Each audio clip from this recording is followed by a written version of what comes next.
best like no one ever was. What is up, mananap? For today's video ay meron tayong short free flight session somewhere in Angono, Rizal.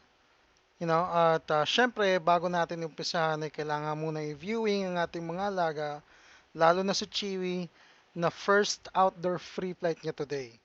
Sila ang aking nakasabay papunta dito sa site, ang aking mga quiz na veterano na sa pag-aalaga ng ibon, lalong-lalo na yung naka-green. Tas dito medyo kabado talaga ako kasi di ako nakapag-practice ng recall kay Chewy. Cross finger na lang na di lumayo, pero maganda yung pinakita niya. Umikot lang pero sayang kasi di siya nag-perfect landing sa akin. Para sa baba mo. No? Nagis din na dito yung Alps 1 ko, si Dicky. Pero nag-boomerang lang siya. Tas yan, yung isa naming kasama dumating na rin. Tas yan yung mga dala niyang alagang ibon, IRN at tatlong kakatail. Tas yan, si Max na Indian Pogi, ringneck, napaka-pogi niyan. Yan, Pogi, isa yan sa hinahangaan kong ibon pagdating sa free flight.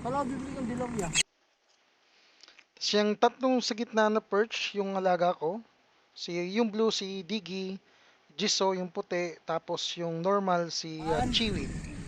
Tas dito nagsabay-sabay na kami magbitaw, pero ang hirap talaga pagkakatil pinalipad.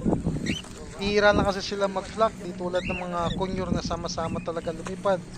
Tas doon lang din ay kasabay yung mga tail. Yung taga-video ko tuloy, di alam kung sino tsaka saan kukuha ng video. Sige! Max! Max! Diba? Ang Max! gulo eh.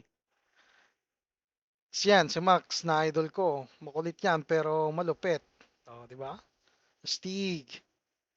Yan, no? Tamang pahinga na kami ng mga ibon dyan. Tamang kwentuhan na lang muna habang hinihintay mag-sunset. Tenga, ano? Kasi ang ganda talaga ng view dyan. Bro, yung baon na Umaga, hapon, lalo na paggabi, kita mo yung city lights. Tapos nagkwekwentuhan kami dito about sa mga alagang nawawala na what if kami naman yung makakuha ng mga nawawalang ibon. Mga, iba't ibang alagang ibon. Tapos pag-uwi namin, sakto, may nakawalang ibon daw. Tapos nirescue agad ng kasama ko. Bukas papakita ko kung anong klaseng ibon at kanino at paano namin mababalik sa may-ari ng ibon. Kaya abangan nyo guys. Hanggang dito na lang muna. Peace. Balang araw maging icon. Gusto ko kagaya ko si Idol. Mala Michael Jordan umay-score. Kailangan